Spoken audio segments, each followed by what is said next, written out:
اگر نماز کا وقت شروع ہونے سے پہلے اذان شروع ہوئی تو یہ اذان نہیں ہے، اس کا اعادہ کرنا ضروری ہوگا۔ بعض اوقات مؤذن صاحب کو اتنی جلدی ہوتی ہے کہ ابھی شروع ہونے میں 10 سیکنڈ باقی ہیں، لیکن وہ اللہ اکبر پہلے بول دیتے ہیں۔ تو اگر ایک اللہ اکبر بھی اذان کے وقت سے پہلے بول دیا، باقی پوری اذان وقت میں داخل ہے، پھر بھی یہ اذان ویلڈ نہیں ہے، یہ اذان دوبارہ دینی پڑے گی۔ تو مسجد کمیٹی کو خاص طور پہ مؤذن کو تاکید کرنے کی ضرورت ہے کہ بھائی بہت زیادہ جلد بازی کی ضرورت نہیں ہے، خاص طور پہ رمضانوں میں۔ فجر کے لیے وہ بڑی جلدی کرتے ہیں، بعض اوقات آپ خود دیکھیں گے کہ ابھی 30 سیکنڈ باقی ہیں لیکن آپ کو اللہ اکبر کی آوازیں 2-3 مسجدوں سے آ رہی ہیں۔ یہ سارے مؤذن گناہ گار ہیں، ان کی فجر کی اذان ہوئی ہی نہیں۔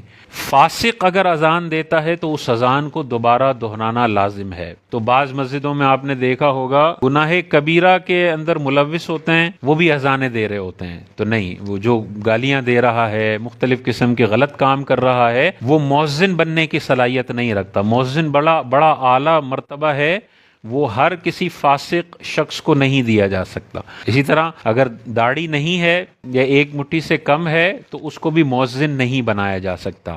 مؤذن ہونے کے لیے داڑھی والا ہونا ضروری ہے۔ تو خدا نخواستہ کسی مسجد میں کوئی ایسا مؤذن ہے، اس کو ہٹانا ضروری ہے، یا پہلے اس کو کہیں کہ بھائی ان سارے گناہوں سے توبہ کرو اور پھر اذان دو۔ اگر وہ نہیں مانتا تو پھر وہ اذان کا اہل نہیں ہے۔ عورت اذان نہیں دے سکتی، اذانیں مرد نہیں دینی۔ عورت نے کہیں خدا نخواستہ دے دی تو گناہ گار ہوگی اور اس اذان کو ریپیٹ کرنا ہے۔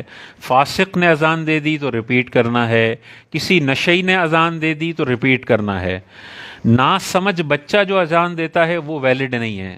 سمجھدار بچہ ہے وہ اذان دے سکتا ہے، کسی بچے کی خواہش ہو لیکن وہ سمجھدار ہے تو وہ مؤذن بن سکتا ہے۔ جنبی شخص جس پر غسل فرض ہے وہ اذان نہیں دے سکتا، دے گا تو گناہ گار بھی ہوگا اور اس اذان کو دہرانا پڑے گا۔ وضو کرنا ضروری ہے یا نہیں ہے؟ تو وضو کرنا مستحب ہے اذان کے لیے، لیکن بے وضو بھی کوئی اذان دیتا ہے تو اذان بہرحال ہو جائے گی، لیکن ناپسندیدہ ہے، باوضو ہونا چاہیے۔